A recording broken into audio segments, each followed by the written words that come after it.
अभी काउच पर आराम से कबीर ने ज़ारा को लेटा दिया था और वो पूरी तरह से अब नींद की आगोश में थी।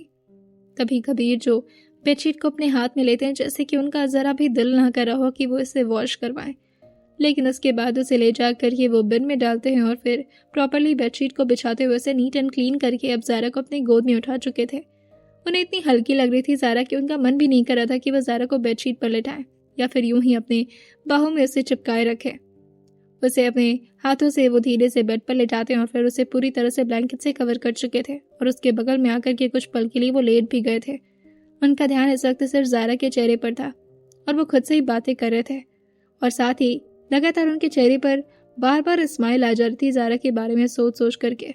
और साथ ही महर की बातों को याद करते हुए वो खुद से कहते हैं, तुझे कैसे पता था ये सब कुछ, कि मैं इस लड़की से वाकई ज़्यादा दिन तक नफरत नहीं कर पाऊंगा।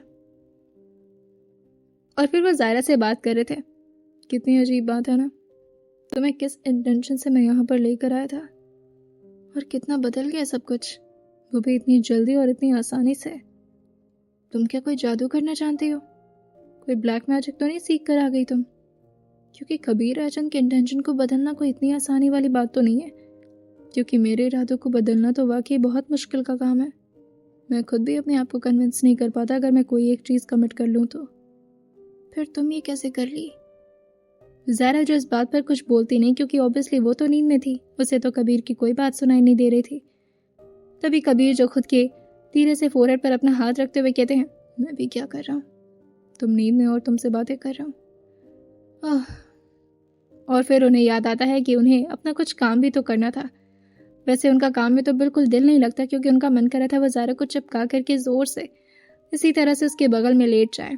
वैसे जब से यश उनकी ज़िंदगी में आया था और जब से उनके भाई भाभी का डेथ हुआ था तब से उन्हें चैन की नींद नहीं आती थी। हमेशा अजीब अजीब से सपने उन्हें डराया करते थे, लेकिन आज उनका दिल कर रहा था पहली बार सोने का। लेकिन उसके बावजूद भी थोड़ा बहुत तो काम पर भी उन्हें ध्यान देना ही पड़ता क्योंकि आज सुबह से उनका काम में ज़्यादा दिल नहीं लगा था। ऐसा पहली बार हो रहा था कबीर के साथ। ये सब कुछ फर्स्ट एक्सपीरियंस था उनके लिए कि उनका काम में दिल ना लग रहा हो और वो आज काम को अवॉइड करने की कोशिश कर रहे थे। लेकिन फिर वो खुद को समझाते हुए कहते हैं, बस एक बार चेक कर लेता हूँ ग्राफ कैसा चल रहा है, उसके बाद से फिर देखता हूँ, आराम से सोएंगे हम। और ये बोलते हुए वो ज़ारा की तरफ ही देख रहे थे। वो अपने हाथों से लैपटॉप उठा करके अपने लैप ही पर रख चुके थे, लेकिन अभी भी उनका एक हाथ ज़ारा के सर से हट नहीं पा रहा था, जैसे कि ज़ारा के साथ कांटेक्ट न बनाना उनके लिए कितना ज़्यादा मुश्किल साबित हो रहा हो। उनका एक हाथ उनके अब लैपी के माउस पर था, जिसे वो एक एक टैब चेक कर रहे थे। अपने स्टील बिजनेस को चेक करने के बाद वो अपने टेक्सटाइल बिजनेस को चेक करते हैं और सबका प्रॉफिट वो देख करके अभी उनके चेहरा बिल्कुल नॉर्मल था क्योंकि सबके प्रॉफिट काफ़ी हद तक हर दिन से ज़्यादा ही हुए थे आज, जैसे कि ज़ारा उनके लिए कितना ज़्यादा गुड लक हो। और तभी उनके आगे के टैब्स को देख करके, जो कि ट्रेडिंग का टैब था, उसमें भी उन्हें कोई बहुत ज़्यादा प्रॉब्लम नहीं होती। लेकिन फिर जैसे ही उनकी आंखें पड़ी थी तीसरे टैब पर जहां बहुत सारे महर के टेक्स्ट आए रखे थे, उन्हें देख करके अब कबीर का एक्सप्रेशन थोड़ा सा स्ट्रिक्ट होने लगा था और साथ ही उनकी भावनाएं एकदम से सिकुड़ना शुरू कर दी थी क्योंकि ये सारे मैसेजेस ज़ारा से ही रिलेट कर रहे थे। इस वक्त उनके सामने ज़ारा के डेथ के बारे में अजीब अजीब से न्यूज़ दिख रहे थे, जिसे देख करके उनकी भावनाएं एकदम से सिकुड़ गई थी और साथ ही उनकी मुट्ठी एकदम से कस गई थी। महर बार बार परमिशन मांग रहा था कि वो हाना को सब कुछ बता दे कि ज़ारा जिंदा है, क्योंकि महर को भी ये सारी बातें सुनना बिल्कुल भी अच्छा नहीं लग रहा था। लेकिन इस बारे में वो डायरेक्टली कॉल करके कबीर से बात नहीं करना चाह रहा था। महर और करण एक दूसरे से बहुत ज़्यादा क्लोज थे और साथ ही एक दूसरे से हर बातें शेयर किया करते थे। करण ने बता रखा था कि कबीर से करण का झगड़ा हो रखा है, लेकिन महर करण से थोड़ा अलग था। वो कबीर के साथ ज़्यादा बहसबाजी नहीं कर पाता था और कबीर से थोड़ा डरता भी था। हाँ, वैसे तो वो लोग फ्रेंड्स ही थे, मगर उसके बाद भी पूरे ग्रुप में कबीर हमेशा सबसे ज़्यादा स्ट्रिक्ट और सबसे ज़्यादा कोल्ड पर्सनैलिटी के इंसान थे। अब महर, जो कि डायरेक्टली इस बारे में कुछ बोलता नहीं, लेकिन बार बार रिक्वेस्ट कर रहा था कि इस बारे में वो हाना को इन्फॉर्म कर दे। पहले तो कबीर, जो कि उनके एक्सप्रेशन एकदम से स्ट्रिक्ट बने थे, लेकिन फिर उनके चेहरे पर एक अजीब सी साइकोपैथ वाली स्माइल आ जाती है, जो कि दिखने में बहुत ज़्यादा खूनखार लग रही थी और ऐसा लग रहा था जैसे उनके दिमाग में कोई बहुत ही डेंजरस प्लानिंग चल रही हो। और फिर वो लापी को एक साइड में बंद करते हुए रख दिए थे और फ़ोन को उठा करके महर को कॉल लगा देते हैं। उस वक्त महर के सामने उसका मोबाइल पड़ा हुआ था, लेकिन उसकी हिम्मत नहीं हो पा रही थी कि वो कॉल को रिसीव करे। वो कभी भी खुद से कबीर को कोई सजेशन नहीं देना पसंद करता था। कबीर को ये बात बिल्कुल भी अच्छी नहीं लगती थी, क्योंकि उन्हें सिर्फ ऑर्डर देना पसंद था, किसी और का एडवाइस या सजेशन लेना नहीं। और महर ने जितने भी मैसेजेस किए थे उसमें उसने गलती से ही सही मगर सब में कुछ ना कुछ सजेशंस अपनी तरफ से डाल रखे थे। अब वो फोन की तरफ ध्यान से देखते हुए बार बार यही सोचे जा रहा था, फोन उठाऊं या रहने दूं, उठा लूं क्या, एक काम करता हूँ रहने ही देता हूँ, क्या करूंगा फोन उठाकर, नहीं अगर नहीं उठाया तो ये आदमी मुझे उठवा देगा, उठा लेता हूँ। और फिर वो अपनी मम्मी को याद करते हुए और साथ ही अपने भगवान जी को याद करते हुए फोन उठा करके अपने कान पर लगा चुका था। दूसरी तरफ से आवाज आती उससे पहले ही वो काफी जोर जोर से हाँफते हुए कहता है, हाँ, हेलो, अब टाइम मिल गया हमारे लिए, वैसे मुझे तो लगा था कि भाभी के साथ बिजी हो गए। और ये बोलकर कि वो खुद ही अपनी हरकतों में फंस चुका था, क्योंकि उसे ये नहीं बोलना चाहिए था। कबीर को बहुत इरिटेशन होती थी जब भी महर या करण कोई भी ज़ारा को अपनी भाभी बोलते थे तो।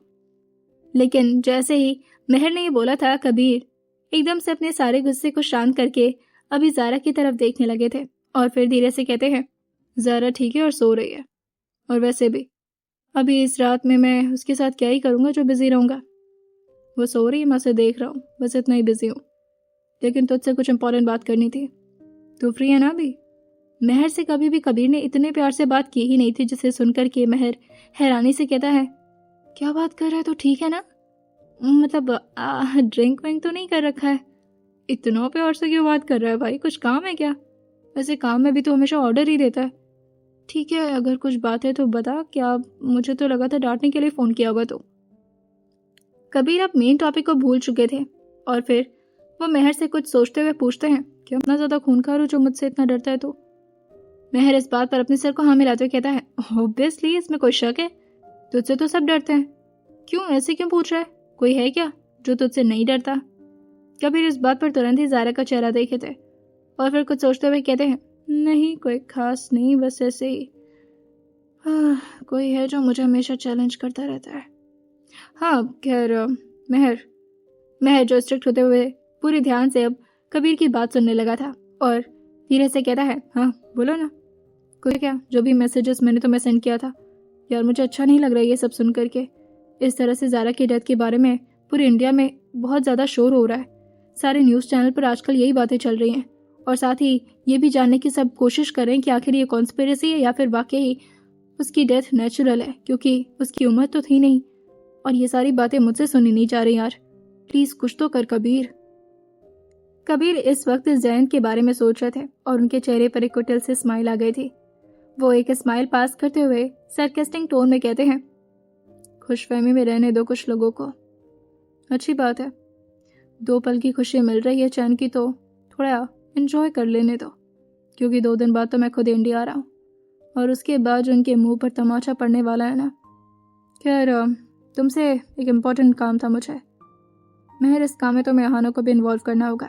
जैसे ही अहाना का नाम कबीर ने लिया था, महर का तो दिल डांस करने लगा था और फिर वो खुश होते हुए कहता है, हाँ बताओ ना, अहाना से बात करनी है मुझे, कोई बात नहीं मैं इसी टाइम कॉल कर। लेकिन तभी कबीर उससे कहते हैं, प्रोफेशनल काम है और सिर्फ प्रोफेशनली उसे अपनी ज़िंदगी में इन्वॉल्व करो, उससे ज़्यादा और कुछ नहीं, समझ रहे हो ना? तभी महर ये सुनकर के मुंह बनाते हुए कहता है, ये तो नहीं हो पाएगा मुझसे, थोड़ा सा एडजस्ट करना पड़ेगा इस मामले में तुम्हें। वो ये बात बहुत धीरे धीरे बोल रहा था। तभी कबीर कहते हैं, क्या कहा?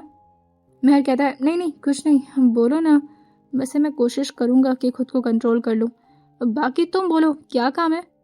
कबीर काफ़ी ज़्यादा स्ट्रिक्ट और कमांडिंग टोन में उससे बात करना शुरू कर दिए थे।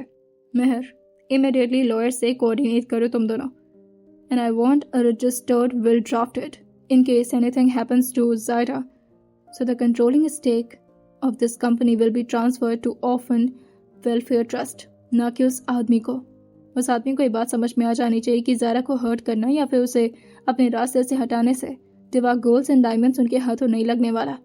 और इस प्रोसेस को जल्द से जल्द इनिशिएट करो ताकि ये शेयर ट्रांसफ़र प्रोसेस हो जाए और उसके बाद ही हम इंडिया पहुँचाए। कल तक अगर ये काम तुम लॉयर से करवा देते हो तो that would be good, because I don't want any legal loop holes. और ये बात उन्होंने बहुत ही डोमिनेटिंग टोन में कहा था। महर जो कि फ़ोन को एक साइड में रखते और फिर ज़ोर ज़ोर से क्लैप करते हुए कहता है, वाह यार, ब्रिलियंट आइडिया एक्चुअली। जब उस आदमी को ये पता चलेगा कि ज़ायरा को मारने से दिवा गोल्ड्स एंड डायमंड्स उसके हाथ में आने नहीं वाला, तो यार क्या झटका लगेगा उसको। और फिर इसी वजह से तो जयेश ओबेरॉय को भी उसने अपनी गाड़ी से उड़वाया था। बेचारे अंकल, उनकी क्या गलती थी? गलती तो थी उनकी। उन्हें विल में उस आदमी का नाम रखना ही नहीं चाहिए था। खैर, अब जो भी हुआ उसे तो हम सही नहीं कर सकते, लेकिन ये काम तुझे जल्द से जल्द करवाना है।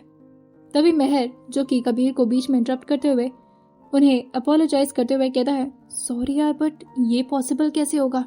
लॉयर ये काम कर तो देंगे, लेकिन जिसने विल बनवाई है ऑब्वियसली वो जयेश ओबेरॉय हैं। ज़ारा के हाथ में भी पूरा कंट्रोल नहीं है उस कंपनी का कि वो पूरी पॉलिसी चेंज कर सके कंपनी की, और वो शख्स अभी कोमा में है। तभी कबीर कहते हैं, कंपनी की पॉलिसी तो मुझसे अच्छे से नहीं जानते। जब वो शख्स कोमा में है और ऑब्वियसली उनके साइन से अब कंपनी के कोई भी काम नहीं होने वाले, तो सारे कंट्रोल अब ज़ारा के हाथ हो ही जाते हैं। और इस हिसाब से देखा जाए तो वो पॉलिसी चेंज करवा सकती है। उसका साइन तो तुम्हें मिल जाएगा बहुत ही आसानी से, वो भी परसों तक। बाकी तुम लॉयर से बात करो और इस बारे में मुझे जल्द से जल्द अपडेट चाहिए। महक खुश होते हुए कहता है, हाँ हाँ बिल्कुल, मैं हाना से आज ही बात कर लेता हूँ। कबीर इस बात को सुनते हुए कहते हैं, तुम दोनों मजनू की औलाद, पहले अपनी आशिकी लड़ा लो, उसके बाद से मेरा काम करना। दिमाग खराब रहता है तुम लोग का, पहले वो करन और ऊपर से तुम। ये सुनकर कि महर जो मुंह बनाते हुए कहता है, अब मैं थोड़ी ना चाह रहा था कि मैं हाना से बात करूं। डेस्टिनी हमें मिलाने की कोशिश में लगी हुई है, तो तुम क्यों हमारे बीच कांटा बन रहे हो कबीर? समझो ना, मैं भी तो अकेला हूँ, कहाँ जाऊं मैं? कबीर इस बात पर गुस्से में कहते हैं, हाँ तुम्हारे पास और कोई जगह कहाँ है? आहाना ही तो है तुम्हारी आखिरी सहारा, राइट? महर जो कि धीरे से कहता है, अपने तो ज़ारा के साथ हो, तुम्हें तो कुछ पता नहीं चलेगा कि आखिर अकेला होना कैसा लगता है। लेकिन सोचो, जब तुम अकेले थे और ज़ारा तुम्हारी लाइफ में नहीं थी, तुम्हें बुरा नहीं लगता था? नहीं भी लगता होगा, क्योंकि तुम्हारा दिल होगा पत्थर का, पर हमारा दिल तो दिल है ना, और आ जाता है खूबसूरत लड़कियों पर। लेकिन मेरा लड़कियों पर नहीं है, सिर्फ एक ही लड़की पर आया। मैं उसके साथ हमेशा लॉयल रहना चाहता हूँ। और कितना दिन तुम्हारा भाई सिंगल रहेगा कबीर? उसके बारे में भी तो थोड़ा सोचो ना। मैं फ़ोन रखता हूँ। वैसे तुमने मेरा मूड स्पॉइल कर दिया। हाँ, ये सुनकर के कबीर कहते हैं, क्या किया मैंने? महर अपनी टोन को चेंज करते हुए कहता है, मेरा मतलब है मूड कमाल का कर दिया, इतना अच्छा आइडिया दे करके, ओ माय गॉड। और फिर आहाना से इसी बहाने बात तो करने का मौका मिलेगा। मैं फ़ोन रखता हूँ। हाँ, कबीर भी ज़ारा की तरफ देखते हुए कहते हैं, अकेले रहना वाकई मुश्किल तो होता है। कोई बात नहीं, आशिकी करना इतनी भी गलत बात नहीं होती है। करो करो, अच्छे से करो, और अगर कोई टिप चाहिए होगा तो मुझसे मांग लेना। और ये बोल करके उन्होंने फ़ोन काट दिया था। फ़ोन करते ही महर जो अपने मुंह खोल करके फ़ोन की तरफ ही देख रहा था, और फिर अपने चेहरे को इधर उधर हिलाते हुए कहता है, ये मैंने क्या सुन लिया? क्या ये सच है? ये मुझे टिप देगा, वो भी इश्क लड़ाने का? वाह ज़ारा मैडम, आप तो कमाल की मैजिशियन हो। इतना मिरेकल कर दिया हमारी ज़िंदगी में। कबीर हमें इश्क के टिप्स देगा।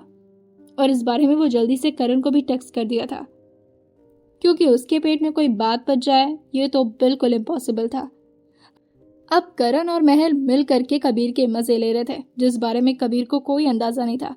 वो फ़ोन को आराम से साइड के टेबल पर रखते हैं और फिर आराम से ज़ारा की तरफ टर्न होते हुए अपनी आंखें बंद करने के बारे में सोच रहे थे। लेकिन वो बंद कैसे करें, क्योंकि इस वक्त अगर वो अपनी आंखें बंद कर ले तो ज़ारा का चेहरा उनकी आंखों के सामने से ओझल हो जाएगा, जो कि ऑब्वियसली वो नहीं करना चाह रहे थे। और वो धीरे धीरे अपने हाथों को उसकी गालों पर रख करके सहलाए जा रहे थे। लेकिन तभी ज़ारा जिसे अभी अपनी करवट बदलनी थी, और वो जैसे अपने करवट बदलने वाली होती है, कबीर उसकी कमर पर हाथ रखते हैं और उसके चेहरे के बहुत करीब आकर के उसे रिक्वेस्टिंग टोन में कहते हैं, नहीं प्लीज़ नहीं, मुझे तुम्हें इसी तरह से देखना है, उधर नहीं घूमो, वरना तुम्हारा चेहरा नजर नहीं आएगा मुझे। ज़ारा नींद में ही धीरे से कहती है,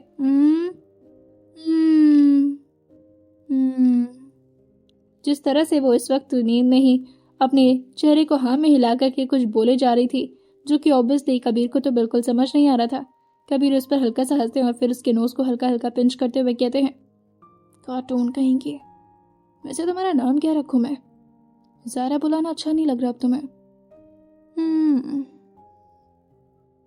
अब रात भर कबीर के उसके चेहरे देखने और साथ ही उसके बारे में सोचते सोचते बीत गए थे, और उसके लिए उन्होंने बहुत सारे नाम भी डिसाइड कर रखे थे और एक्साइटेड थे कि कब ज़ारा मैडम उठेंगी और उनसे बातें करना शुरू करेंगी। लेकिन अगर ज़ारा को कोई उठाए ना तो वो तो आराम से चैन से सो जा रही थी। और इसी तरह से अब लगभग सुबह के 7 बज चुके थे। अब तो कबीर एक्सरसाइज करके भी वापस आ गए थे और ज़ारा के बगल में लेटे हुए अपने हाथों का टेक लगा करके उसको देखे ही जा रहे थे। और फिर बोर होते हुए कहते हैं, तुम कब उठोगे? बस आज का दिन है कि हम लंदन में, कल तो इंडिया चले जाएंगे और फिर मेरे पास बहुत सारे काम होंगे। गॉड, तुम अब तक नहीं उठी, क्या करूं मैं तुम्हारा? अब ज़ारा की नींदें हल्की हल्की खुलने लगी थी क्योंकि उसके कानों में यशु की आवाज़ आ रही थी। यशु जो कि दरवाजे के पास ही खड़े होकर के चिल्लाया जा रहा था, उसे अपनी मम्मा से मिलना जो था। कबीर जो अब यशु का इस्तेमाल करने वाले थे ज़ारा को उठाने में, वो खुद ही यशु को अपने गोद में अंदर की तरफ लाते और ज़ारा के बगल में खड़ा कर चुके थे। लेकिन जैसे ही यशु ज़ारा को सोता हुआ देखता है, वो खुद ही प्यार से ज़ारा के फोरहेड पर अपने होठों को रख के किस करता है और फिर स्माइल करते हुए कहता है, मॉम को सोने दो, मम्मा को थकान हो रही होगी शायद, और सोते हुए किसी को डिस्टर्ब नहीं करते। कबीर जो कि यशु से पहले तो थोड़े स्ट्रिक्ट टोन में कहते हैं, उठाओ उसे, इतना लेट हो गया, उसे ब्रेकफास्ट भी तो कराना है ना। यह सुनकर यशु कहता है, अच्छा तो आप चाहते हो कि मैं उन्हें उठा दूं? खबरदार जो उन्हें उठाया तो, मेरी माँ सो रही है, सोने दो उन्हें, बिल्कुल भी डिस्टर्ब नहीं करेंगे आप। ये सुनकर कबीर जो कहते हैं, यशु से कहते हैं, तुम उठा दो ना, तुम्हारे उठाने से उठ जाएगी, और मैं उठाऊंगा तो अच्छा नहीं लगेगा। यशु अपने कमर पर हाथ रखते हुए कहता है, ओहो, तो आपको रहा नहीं जा रहा है, मम्मा को सोते हुए देखना अच्छा नहीं लग रहा? मम्मा चैन से सो रही, उन्हें सोने दो। लेकिन कबीर जिसका चेहरा अब थोड़ा प्यारा सा बन चुका था, जैसे कि वो क्यूट लिटिल पपी फेस बना करके यशु को अपनी बातों में पूरी तरह से बहकाने की कोशिश कर रहे हों, और फिर हल्का स्माइल अपने चेहरे पर लाते हुए कहते हैं, उठा दो ना यशु प्लीज, तुम उठाओगी तो उठ जाएगी, मैं उठाऊंगा तो कलेश करेगी, प्लीज। यशु जो अपने डैड के मुंह से प्लीज सुन करके हैरान था, और फिर स्माइल करते हुए अपनी मम्मा की तरफ देखकर कहता है, मम्मा ने आपको प्लीज बुलवाना भी सिखा दिया? दैट्स सो गुड डैड, अच्छी बात है, आपको आना चाहिए प्लीज और सॉरी बोलना, तभी आपकी शादी टिक पाएगी। मैंने अच्छे अच्छे लोगों को देखा है जो कि सॉरी और प्लीज की बदौलत ही जिंदा है, वरना उनकी वाइफ तो उन्हें डंडे मारे, समझ रहे हैं ना आप? कबीर ये सारी बातों को सुनकर अपने सर को हाँ मिलाते हुए कहते हैं, हाँ ये तो है, अब मुझे सॉरी और प्लीज बोलने की आदत डाल ही लेनी चाहिए, वरना मैं भी बहुत पिटूंगा इससे। ज़ायरा के इस वक्त आमने सामने इतनी सारी बहसबाजी चल रही थी, मगर मजाल थी जो उसकी आंखें हल्की से भी खुल जाएं। उसकी नींद अभी भी पूरी पीक लेवल पर थी। तभी यशु अपने होठों को ले जाकर के ज़ायरा के गालों पर रखते हुए कहता है, अम्मा मम्मा उठो, मम्मा उठो ना प्लीज, उठ जाओ, पापा को रहा नहीं जा रहा आपके बना, पा नींद सी हूँ मम्मा। और जैसे ही ये बात यशु कान में आकर के ज़ायरा के बोला था, उसकी भी आंखें हल्की हल्की खुलने लगी थी। कबीर अभी तक तो उसके चेहरे की तरफ बहुत ही ध्यान से देख रहे थे, लेकिन जैसे ही ज़ायरा उठने को होती है, वो अपने चेहरे को दूसरी तरफ घुमा लिए थे और अपने हाथ में अपना फ़ोन ले लिए थे, जैसे कि ज़ायरा के उठने न उठने से उन्हें कोई फ़र्क नहीं पड़ता। लेकिन ये सब कुछ सिर्फ दिखावा था, क्योंकि अंदर ही अंदर उन्हें बहुत खुशी मिल रही थी। अब ज़ायरा जो अगल बगल देखती हुई और फिर अपनी आंखों को धीरे धीरे खोलते हुए यशु की तरफ देख करके अपने चेहरे पर प्यारी से स्माइल लाती है, और उठ करके अब वो बैठ चुकी थी और अपने बालों को पहले ठीक करती है और उसे जोर से गले लगाते हुए कहती है, यशु गुड मॉर्निंग बच्चा, तुम कब आए? उसकी स्वीट सी आवाज़ सुनकर के कबीर जो हल्का हल्का ब्लश करने लगे थे, लेकिन जैसे उनके मोबाइल के ब्लैक स्क्रीन पर उनका चेहरा साफ तरीके से देखा जा सकता था, और वो खुद के चेहरे को देख करके अपने आप को ही जैसे घूर रहे हों कि आखिर वो ये कर क्या रहे हैं। वो अब पूरी तरह से बेड से खड़े हो चुके थे और तभी यशु से कहते हैं, यशु चलो मैं तुम्हें ब्रेकफास्ट करा दूं, तुम्हारी मॉम को तो जरा भी ख्याल नहीं रहता तुम्हारा। ज़ायरा जैसे ही कबीर की आवाज़ सुनी थी, अब जाकर उसे एहसास हुआ था कि कमरे में कबीर भी हैं, और वो पूरी तरह से अपने आप को ब्लैंकेट से कवर करने लगी थी, क्योंकि उसे धीरे धीरे करके अब रात की सारी बातें याद आने लगी थी। तभी यशु अपनी मम्मा का हाथ पकड़कर उसे खींचते हुए कहता है, चलो ना मम्मा, साथ में ब्रेकफास्ट करते हैं, पा आपका इंतजार कर रहे थे, आपको पता है। तभी यह सुन करके कबीर तुरंत ही उसकी तरफ मुड़ते हैं और यशु को अपनी गोद में उठाते हुए कहते हैं, कुछ भी बोलते हो, मैंने ऐसा कब कहा?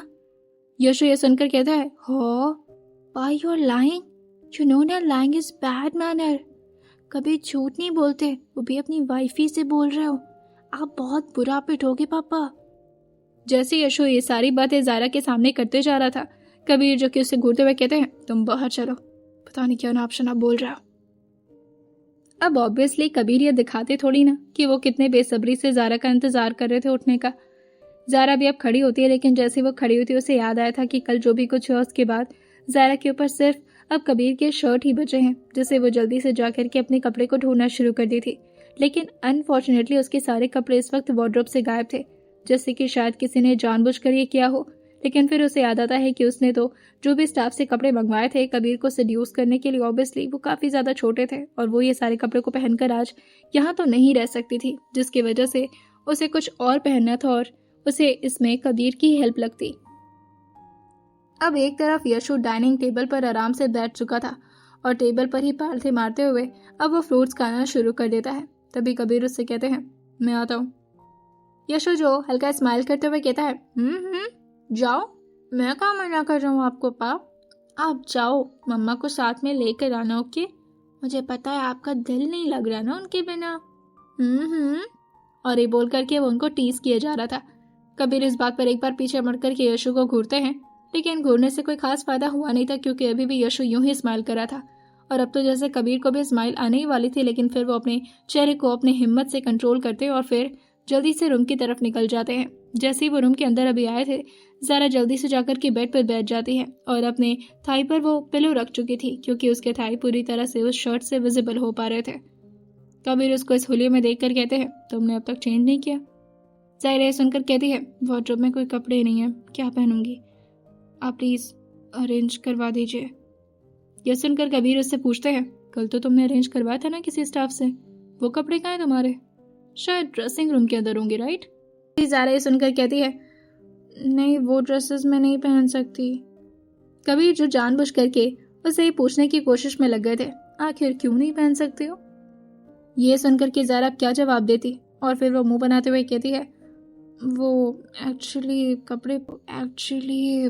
कपड़े पहनने लायक नहीं है, वो तो बस रात के लिए था। कबीर अब उसके ठीक बगल में आकर के बैठ चुके थे और उसकी तरफ ही देखते हुए कहते हैं, what do you mean by रात के लिए था? बस ऐसे कपड़े क्यों मंगवाती हो जो सिर्फ रात में पहन सको, दिन में नहीं पहन सकती? ज़ारा सुनकर कहती है, आपको तो पता है ना मैंने क्यों मंगवाए थे।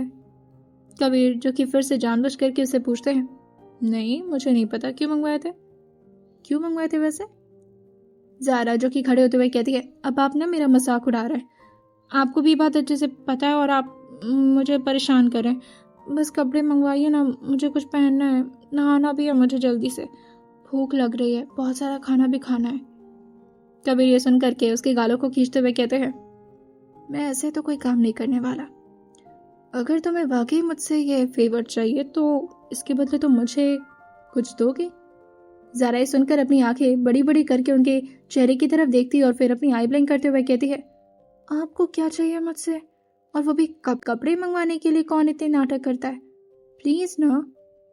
कबीर ये सुनकर कहते हैं, ना मुझे तुम्हारा प्लीज चाहिए और ना ही तुम्हारी प्यारी प्यारी बात है, जो मुझे चाहिए अगर वो मुझे मिलेगा तभी मैं तुम्हारे लिए कपड़े मंगवाऊंगा।